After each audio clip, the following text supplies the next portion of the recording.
nga xam ne moo di dialogue gisoo Anta tey. non c'était la vedette. moi j'ai adoré Anta Babacar. non sérieux objectivement. Anta Babacar Ngom jigéen jeune. leadership féminin. elle est partie. on l'attendait pas. elle trace sa route. dem na parrainage. participer na si ay combat bi fi opposition bi nekk. dem na ci ay élection dem na nekk na député. tey mu tagalu ba jekk xoola. ñëw ci dialogue bi bokk ci réew mi c'est-à-dire tey kenn mënul wax ci acteur politique doo ko boole. c'est vrai ou c'est pas vrai. elle a été sublime franchement. non ba pare wax li mu war a wax. tontu ab Sonko sax am na lu mu waxoon mu tontuwaale ko ne ko ñi fi nekk tey qualité la. elle a de la valeur. loolu mooy intelligence gis nga sëñ bi xoola sukk du la tere yóbbu say oom.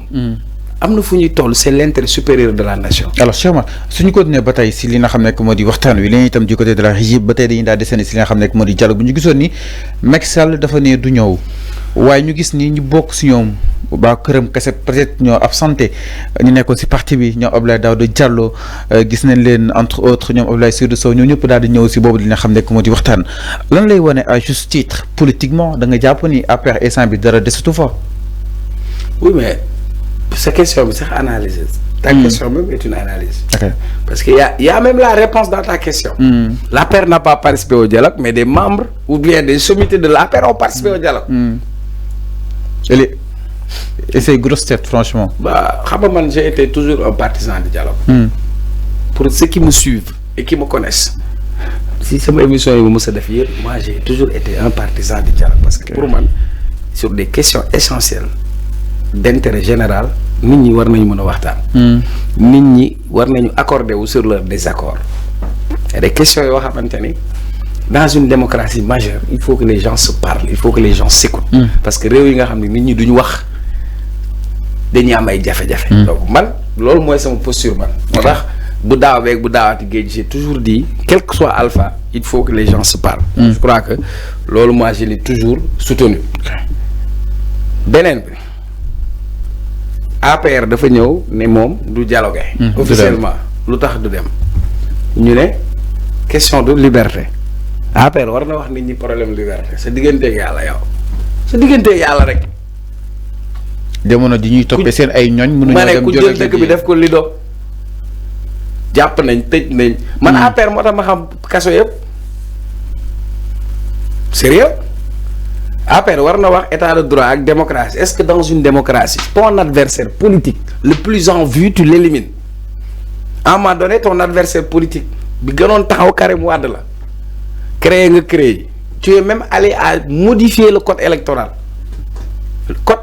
article 27 makee ko modifier xam nga lu ñu ci bindoon xam nga ko dañu bindoon tout sénégalais de plus de 35 ans peut être candidat Macky dem yóbbu ko waa APR ñu modifier xam nga lu ñu ci yokk électeur ñu def léegi tout sénégalais électeur après ñu dem dindi Karim Wade ci fichier électoral comme ça nekkatul électeur léegi il est sénégalais mais il n'est pas électeur. Okay. On l'élimine. Khalifa Sall rapport IGE musul wax nañ ko topp ci yoon yóbbu nañ ko ci yoon xaj nañ ko électeur Ousmane Sonko nan lañ ko def sa diggante yàlla ngeen di daaw kan moo gënoon a nekk opposition au Sénégal Sonko li ñu def Karim def Khalifa mais foo lañ dugg. ay affaire viol lañ commencé affaire boobu comme plan boobu cóol na ñu dem créer beneen diffamation sur IGF ak IGE diggante F ak E nga jël kooku nga ne ko yow bokkoo génnee ko ci fichier mu dem DG ñu ne ko doo bokk. ñooñu war nañu wax waxu démocratie ak liberté dañu ne loolu lay la rek lay la il doit pas parler de démocratie gis nga Fallou. ku yokkul da ngaa wàññi Macky moo fi mujjee puso boo xam ne da koo soppi parce que moi je suis un amoureux de la démocratie. parce que démocratie bii ñu am tey Diomaye mën a def campagne fukki 10 jours génn kaso 10 jours mën a gagner élection. c'est des combats. Fallou boobu tu n'étais pas encore né. Au Sénégal les gens votaient encre indélébile amul. boobu tu n'étais pas encore né. Au Sénégal les gens votaient y avait pas d'isoloir y avait pas d'urne. comprendre nga. Au Sénégal ñu dem élection chef de village bi toog nii diw kaay duggal ñu sol ko bourré ay urne ba mu fees boobu tu n'étais pas encore né. Des gens se sont battus pour que le processus électoral change. Tu ne sais pas que dialogue moo tax ñu changé lool 88 fii état de siège les gens sont réunis en 92 ngay dégg ñu naan le code consensuel de 92. ok démocratie dañ koy ñoŋal. yow moom mi daa war a wax Aly Ngouille Ndiaye toog fi ne damay inscrire suñuy militants. dégg nga ko wala déggoo ñaata sénégalais jot seen carte ñu ne peut pas voter en pleine élection ñu def découpage administratif créer département bu bees léegi fët yow nga dëkk ci gox élection jot ñu ne doo voter ci gox bi ndax léegi département bu bees la tout ça ñoom ñu def ko tey ñu toog di wax buñ demul seen affaire la du moom moo waxoon. donc amoon benn raison boo xam ni. war na mën a empêcher dem. dañoo bëgg amuñu volonté dem léegi ñuy wut lay ñoom tamit léegi beneen bi daf leen affaiblir. si naka leen affaiblir rek. APR demul. Abdoulaye Diouf Sarr dem na wala demul. dem na. Abdoulaye Daouda Diallo demul. dem na. élection présidentielle kan moo jël deuxième.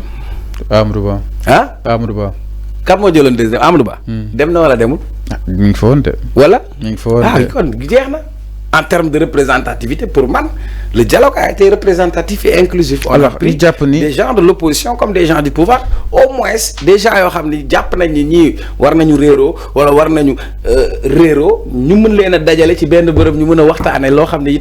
mais cher Omar, c'est-à-dire ñi nga xam ni itam ñoo di ay jeunes di incarner instant bi cette vraie opposition bokk na si Barthélémy Dias bokk na si Bougane bokk na si Pape Djibril Fall Thierno Alassane Sall entre autres.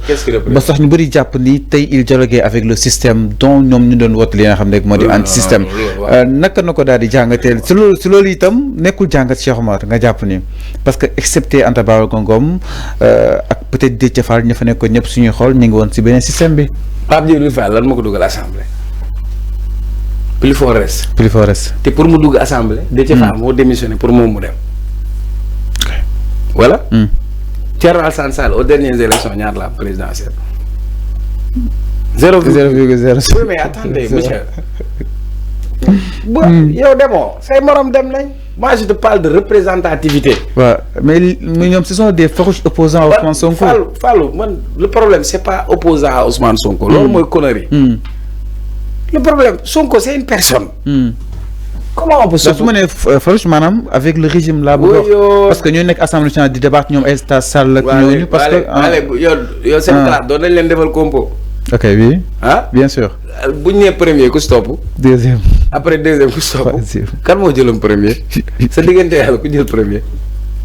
son excellence. kan moo jël premier. son excellence. kan moo jël deuxième. Amadou Ba.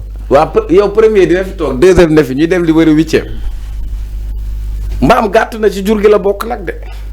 ku mu neex mën nga bañ a dem waxtaani man je suis xam nga Fallou moi je suis tellement libéral et démocrate. man mbir kenn du forcer kenn. ku mu neex ñëwal ku mu neex bul dem. ku mu neex sax ŋàññal y a pas de problème mais am na loo xamante ni deesu ko wute man lu rek laa wax de. maintenant li nga wax ni ça permet. d'avoir une lisibilité. parce que dafa yëngalaat scène politique bi en fait. dialogue bi dafa amaat beneen effet aussi. affaiblir na affaire. ok yaa ngi dégg ñuy attaqué Abdoulaye Daouda Diallo am na ñuy attaqué Amadou Ba. Amadou Ba temps yi neexoon naa. Moustapha Cissé Lo pas géré nee na moom day dem xam nga parce que ci réew mi la bokk. yàgg naa wax te day wax. voilà Aly Ngouille Ndiaye dem na keneen le fait que ñu dem rek dañu jël beneen image bu mu am seen kaw.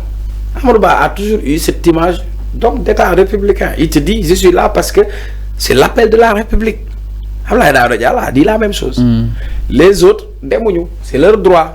léegi dafa am ñuy jéem a incarner radicalisme. Fallou radicalisme politique baaxul.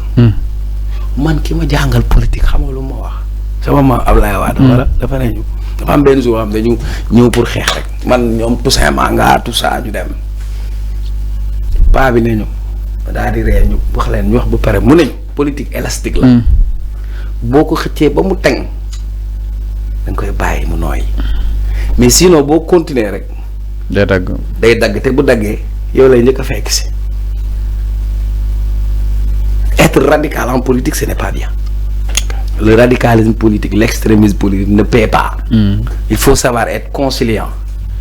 am na loo xam sax sa image la te am na ñoo xamante ni ànduñu ak Amadou Ba mais le fait que tey ñu gis ko mu ñëw taxaw jëmmal mbir mi day wane ni am na benn image dinañ ne ah kii kat kenn mus ko dégg wax bu ñaaw. soo ko waxee nit bu pondéré la dina wax xalaatam pourtant Amadou Ba était très critique mais wax na ko fi mu ko war a waxee Khalifa Sall par exemple loo ko mën a reprocher nit ku dal la. am na expérience ñëw na wax na xalaatam. ñëw na affirmer ni opposition la bokk. Maintenant, deux pellets, 3 tondus qui sont là-bas, chacun dans son petit coin, ben, ça n'empêche pas le monde de tourner. Alors, c'était le dialogue national. C'était pas le dialogue national. Toi, tu es allé sur des individus. Alors, je m'attendais à ce qu'on parle du contenu du dialogue. Exactement. C'est dialogue. Donc, c'était le dialogue national.